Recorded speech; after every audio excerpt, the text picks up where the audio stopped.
जय माता दी। अगर जिंदगी में सफल होना है तो अपने जुनून को बरकरार रखिए। हेलो, आई एम डॉक्टर महिमा, एस्ट्रोलॉजर एंड वास्तु कंसल्टेंट।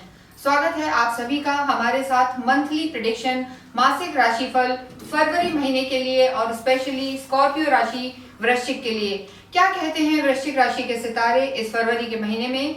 फरवरी में क्या क्या ग्रह ट्रांजिट होने वाले हैं, क्योंकि इस पूरे महीने में जो भी ग्रह गोचर करेंगे, ट्रांजिट करेंगे, उनके आधार पर आपकी भी कुंडली पर प्रभाव पड़ने वाला है, आपके भी राशिफल पर प्रभाव पड़ने वाला है। देखिए, इस महीने में सिर्फ 2 ही ग्रह गोचर कर रहे हैं। बुध गोचर करेंगे कुंभ में 11 फरवरी को और सूर्य गोचर करेंगे 13 फरवरी को। अभी तक मकर में है और इसके बाद ये कुंभ में ट्रांजिट करेंगे। यहाँ पर ऑलरेडी पहले से ही शनि है और उसके बाद बुध और सूर्य भी यहाँ पर आ जाएंगे। लेकिन इससे पहले आपको ये जानना जरूरी है कि आपकी राशि कौन सी है। देखिए, अगर आपका मून कहीं भी आपकी पर्सनल कुंडली में नंबर 8 पर है तो आपकी राशि वृश्चिक है, स्कॉर्पियो है। इनके जो स्वामी होते हैं मंगल होते हैं और बहुत उत्तेजना में रहने वाली ये राशि होती है। वृश्चिक नाम है और साथ ही साथ जिसे हम फायर एलिमेंट कह सकते हैं, काफी स्थिर बैलेंस लोग होते हैं, स्ट्रांग होते हैं, जो बात पे अड़ जाए उसको करवा के रहते हैं, मान के रहते हैं। तो इस तरीके का इनका स्वभाव होता है।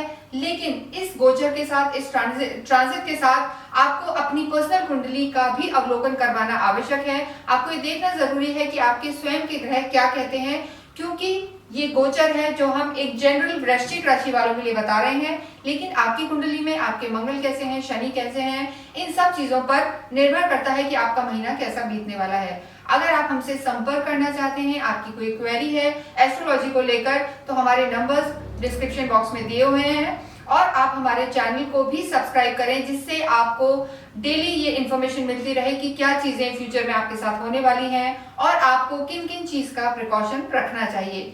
तो आइए हम बात करते हैं वृश्चिक राशि वालों के लिए फरवरी महीने में क्या होगा। इसके लिए हमने इस पूरे वीडियो को कई डिफरेंट पार्ट्स में विभाजित किया है, जिससे आपको पता रहे कि आपकी हेल्थ कैसी रहने वाली है, आपकी लव लाइफ कैसी रहेगी, साथ ही साथ आपका रोमांस, लव, ये सब कैसा रहने वाला है। देखिए, जो वृश्चिक राशि है इस पर अभी शनि की ढैया भी चल रही है, जो मार्च 29 को एंड होगी। तो अगर मैं कहूँ तो पिछले 2 साल से जो वृश्चिक की स्थिति रह रही है, कहीं ना कहीं मानसिक तनाव है। जब भी आपकी चंद्र राशि से शनि चौथे या 8वें में होते हैं तो आपकी ढैया या पनौती चलती है। तो एक कर्क पर चल रही है और एक आप पर चल रही है। तो ऐसी स्थिति में देखिए, क्योंकि यहाँ आपके मून है और शनि आपके 4th हाउस में है, तो ऐसे में थोड़ा सा, चाहे ये फरवरी का महीना है लेकिन मार्च एंड तक आपको ध्यान रखना है। और फरवरी में भी इस शनि की ढैया का थोड़ा सा आप पर प्रभाव रहेगा। तो वो हम आपको बताते हैं कि कैसे आपको अपनी हेल्थ को समझना है, हेल्थ में सुधार रखना है। देखिए, फर्स्ट अगर मैं बात करती हूँ हेल्थ की, आपके स्वास्थ्य की, बहुत इंपॉर्टेंट होता है आपका हेल्दी रहना। तो जो आपके लग्नेश हैं, यानी आपके जो राशि के लॉर्ड हैं मंगल यहाँ पर 8th हाउस में बैठे हुए हैं, जो बहुत अच्छा नहीं होता। देखिए, ये सारे त्रिक भाव होते हैं, 6ठा, 8वां और 12वां। तो आपके अष्टम में मंगल ट्रांजिट कर रहे हैं, आपके लॉर्ड हैं, तो कहीं ना कहीं आपको थोड़ा सा स्वास्थ्य में तकलीफ दे सकते हैं, आपके कॉन्फिडेंस को अटका सकते हैं, काम में थोड़ी सी अड़चने ला सकते हैं। आपको अपने बीपी का विशेष ध्यान रखना है, ब्लड प्रेशर का ध्यान रखना है। कहीं ना कहीं आपकी जो चीजें हैं थोड़ा सा डिस्टर्ब हो सकती हैं, किसी भी बात पे एकदम से ट्रिगर हो सकते हैं, गुस्सा आ सकता है, तो इस चीज का ध्यान रखना है। इसके साथ साथ ही आपको ड्रिंक एंड ड्राइव भी नहीं करना है और बिना ड्रिंक या किसी भी बुरी आदत के बिना भी आपको ड्राइविंग में केयरफुल रहना है। स्पीड कम रखनी है। अगर आप लॉन्ग ट्रेवल पे जाते हैं तो आपको साथ में किसी को लेके जाना है, ड्राइवर को लेके जाना है और खुद से गाड़ी नहीं चलानी है। लॉन्ग जर्नीज आपको थोड़ी सी इन दोनों में अवॉइड करनी है। तो वृश्चिक राशि की अगर मैं बात कहूँ, फरवरी में उनको हेल्थ के लिए थोड़ा सा बीपी का ध्यान रखना है और ड्राइविंग में केयरफुल रहना है।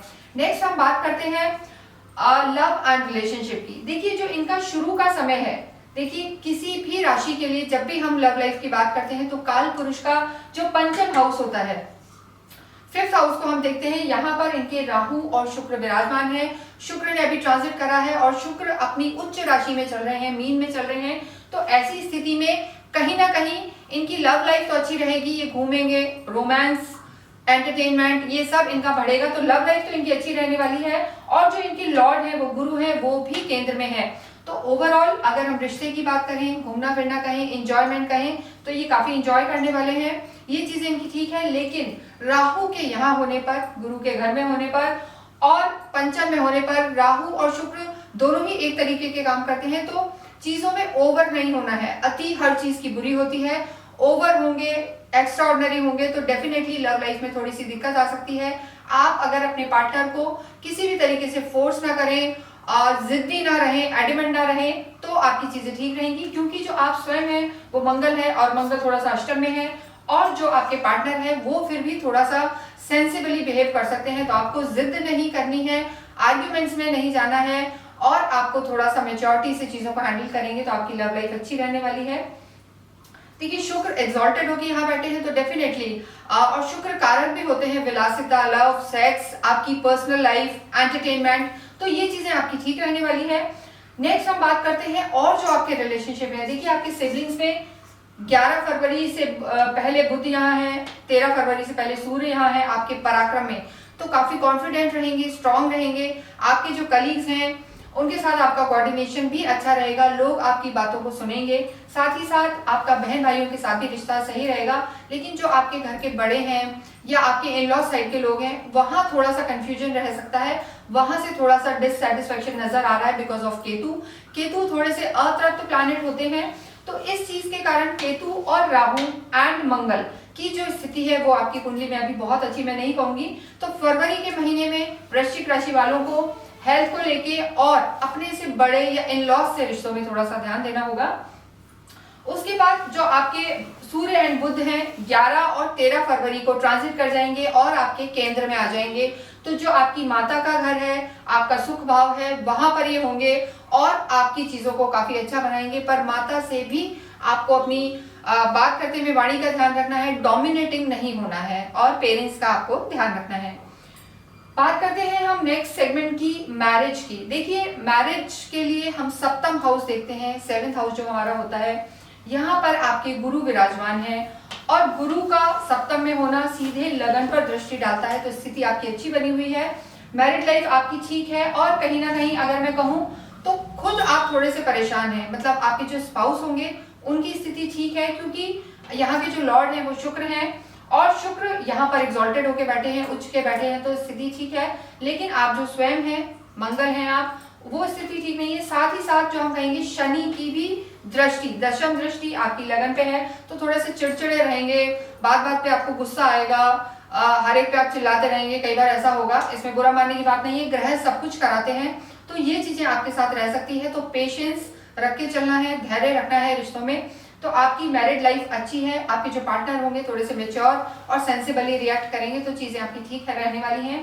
देखिए क्योंकि गुरु यहीं पे रहेंगे 15 मई तक, तो अगर गुरु की हम बात करते हैं तो जो इनकी दृष्टि है आपके लिए काफी अच्छी है, लाभ में भी है, केंद्र में भी है, लगन पर भी है, तो ये चीजें आपके लिए ठीक रहने वाली है। जिन लोगों को अभी शादी के लिए लोग देख रहे हैं, मैरिज नहीं हुई है और वो शादी करना चाहते हैं, तो ये भी समय उनके लिए उचित है। बस गुरु जो है शुक्र की राशि में है, अपने शत्रु राशि में है, तो बहुत देखभाल के आप किसी भी रिलेशन में आगे बढ़ें। बात करते हैं हम करियर की, बिजनेस की। देखिए करियर के लिए हम 10th हाउस देखते हैं, काल पुरुष की कुंडली से 10वां घर जो होता है ये कर्म का होता है, और शुरू में यहाँ के स्वामी जो दशमेश हैं, आपके 10th लॉर्ड हैं, वो आपके 3rd हाउस में है। सूर्य और बुध का कॉम्बिनेशन बुध आदित्य योग बनाता है, तो स्थिति अगर मैं सूर्य की कहूँ, आपके कर्म की कहूँ तो अच्छी है, पैसा आपके पास आएगा, बस एरोगेंस को कंट्रोल करना है। और देखिए जब भी दशम का और तृतीय हाउस का संबंध बनता है तो ऑनलाइन काम भी बहुत अच्छा रहता है, किसी भी काम को आप डिजिटली प्रमोट कर सकते हैं। आजकल का टाइम भी ऐसा ही है, राहु का योग है, तो डिजिटली चीजों को प्रमोट करें, ऑनलाइन काम करें, अपने कलीग्स के साथ अच्छा तालमेल रखें, और ये स्थिति यहाँ पर इंडिकेट हो भी रही है। इसके बाद जब सूर्य और बुध 11 फरवरी और 13 फरवरी को यहाँ ट्रांजिट करेंगे तो भी आपका कर्म अच्छा रहने वाला है। सूर्य की सीधी दृष्टि आपके कर्म क्षेत्र पर पड़ेगी।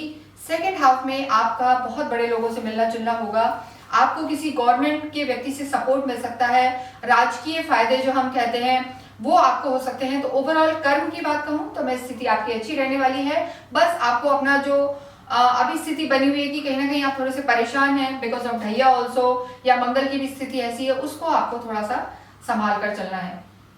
अगर फाइनेंस की बात करते हैं तो देखिए 7th भाव जो होता है वो डे टू डे इनकम का होता है, ये कहीं ना कहीं आपकी इनकम को बढ़ाता है और पार्टनरशिप भी दिखाता है। तो क्योंकि गुरु शुक्र के घर में है तो पार्टनरशिप में थोड़ा सा ध्यान देना है, चीजों को एकदम क्लियर और ट्रांसपेरेंट रखना है, तो आपकी डे टू डे की इनकम भी अच्छी रहेगी और पार्टनरशिप भी अच्छी रहेगी। फाइनेंस के लिए जो हम हाउस देखते हैं वो आपका सेकंड हाउस होता है। यहाँ के स्वामी गुरु हैं, जो सेकंड हाउस के स्वामी आपके 7th हाउस में बैठे हैं, तो धन की स्थिति भी अच्छी बनी हुई है। इस समय अगर हम फरवरी के महीने में बात करें स्कॉर्पियंस की, तो घूमने फिरने जा सकते हैं, ट्रैवलिंग कर सकते हैं, ट्रैवल पे खर्च हो सकता है इनका पैसा, और चीजें इंजॉयमेंट की तरफ जाती हुई ज्यादा हैं। कहीं ना कहीं ये वेंटिलेट होना चाहते हैं, काफी एग्जॉस्टेड चल रहे थे कुछ समय से, तो इनकी स्थिति अच्छी रहने वाली है। बस इनको पैसे को थोड़ा सा संभाल के रखना है और गलत इन्वेस्टमेंट नहीं करनी, यानी इस बार इस महीने इनको थोड़े से इन्वेस्टमेंट से बचना है। बात करते हैं हम स्टूडेंट्स के लिए। देखिए, स्टूडेंट्स भी हम पंचम हाउस से देखते हैं, एकेडमिक स्टूडेंट्स, विद्यार्थी जो होते हैं, और यहाँ के जो लॉर्ड हैं वो गुरु हैं और गुरु आपके केंद्र में है। यही हाउस से हम आपका लव भी देखते हैं, रोमांस देखते हैं, आपका एजुकेशन देखते हैं, और जो हम कहते हैं संतान, फैमिली प्लानिंग, वो भी यहीं से देखी जाती है। तो अभी राहु भी यहाँ विराजमान है, थोड़ा सा भटकाव रह सकता है स्टूडेंट्स में, और शुक्र भी एक्सॉल्टेड उच्च के होके यहाँ बैठे हैं। तो देखिए, कहीं ना कहीं अगर मैं कहूँ, राहु भी थोड़ा सा, अगर हम नवम दृष्टि लेते हैं तो केंद्र को देख रहे हैं, शनि भी देख रहे हैं, तो थोड़ा लगन, यानी आप स्वयं थोड़े से वीक कंडीशन में है। जरूरत है आपको कि थोड़ा ध्यान साधना करें, मेडिटेशन वगैरह करें, तो वो आपको काफी अच्छा फल देंगे। लेकिन इस समय आपको भटकाव में नहीं जाना है, क्योंकि शुक्र और गुरु का जो संयोग है, लंपट योग जो बनता है, यानी वो एक के ऊपर एक चीजों में आपको घूमना फिरना, पैसे खर्च कराना, किसी गलत संगत में ना आप चले जाएं, इस बात का भी आपको ध्यान रखना है। तो स्टूडेंट्स अगर सही डायरेक्शन में रहते हैं, चीजों पे फोकस करते हैं, तो उनका समय अच्छा है। लेकिन जब 11 फरवरी को बुध यहाँ आएंगे केंद्र में, और सूर्य भी 13 फरवरी को आ जाएंगे, तो इनकी स्थिति एजुकेशन को लेकर, पढ़ाई को लेकर ज्यादा अच्छी होगी, क्योंकि जो सन है वो भी फिर उनकी गुरु की दृष्टि में रहेगी, तो वो स्थिति आपके लिए ज्यादा अच्छी रहेगी। बात करते हैं हम स्पिरिचुअलिटी की, अध्यात्म की। देखिए, अध्यात्म के लिए हम स्वयं का घर तो देखते ही हैं, साथ ही साथ हम भाग्य को भी देखते हैं कि किस तरीके से आपका जो नवम भाव है, नवम भाव का कहीं ना कहीं संबंध आपके पुराने जन्मों से होता है। आपने कितनी साधना पूजा की है पिछले जन्मों में, तो वहां नवम और लगन, इन दोनों से आपका अध्यात्म डिसाइड होता है, साथ ही साथ गुरु, तो गुरु की दृष्टि है। देखिए, जब भी शनि की ढैया आती है, 7.5 आती है, तो वो आपको थोड़ा सा धार्मिक तरफ ले जाती है, धार्मिक धर्म की तरफ और अध्यात्म की तरफ। तो आध्यात्मिक तो आप रहेंगे, गुरु की भी दृष्टि है। तो स्पिरिचुअलिटी को अगर हम कहें तो 60 से 70% आप स्पिरिचुअल रहेंगे, ट्रैवल भी करेंगे, धार्मिक यात्राएं भी आपकी रहेंगी। लक फैक्टर, देखिए आपके जो भाग्य के स्वामी हैं चंद्र हैं, हालांकि आपके जो लग्नेश हैं इनके मित्र हैं, तो लकी तो आप रहेंगे, लेकिन अभी मंगल स्वयं ही थोड़े से वीक चल रहे हैं, तो उन्हें खुद भाग्य के सपोर्ट की जरूरत है। मंगल का थोड़ा सा 8th हाउस में होना, वक्रीय होना, थोड़ा सा आपके भाग्य को भी कमजोर कर रहा है, आपकी चीजों में अड़चने आ रही हैं। तो आप अपने कर्म करते रहिए, धैर्य से चलें, पेशेंस से चलें, तो भाग्य भी आपको, मैं कहूंगी कि 50-50% कुछ समय के लिए आपका साथ अवश्य देगा। तो ओवरऑल अगर हम बात करते हैं वृश्चिक राशि की, तो चीजें ठीक रहेंगी। बस इनको अपनी लगन को स्ट्रॉन्ग करना है, लगन के स्वामी को स्ट्रॉन्ग करना है, जैसे मंगल को। उसके लिए जरूरी है कि आप एक हनुमान चालीसा डेली करें, बहुत जरूरी है ये। साथ ही साथ आप पे ढैया भी चल रही है, तो आप शनि मंदिर भी जाएं और पीपल के पेड़ में आप मीठा जल चढ़ाएं सुबह के समय, और संध्या के समय आप वहां पर एक दिया अवश्य करें संध्या के समय। इससे आपको काफी राहत मिलेगी। और कहीं ना कहीं मंगल आपके स्वामी होते हैं, तो आपको हनुमान चालीसा के साथ जो उनके दूसरे अवतार हैं शिव की भी पूजा करनी चाहिए। ऐसा आप करते हैं तो वृश्चिक राशि वालों के लिए चीजें ठीक रहेंगी। इसके अलावा अगर आप पूछना चाहते हैं तो हमसे संपर्क कर सकते हैं। Thank you.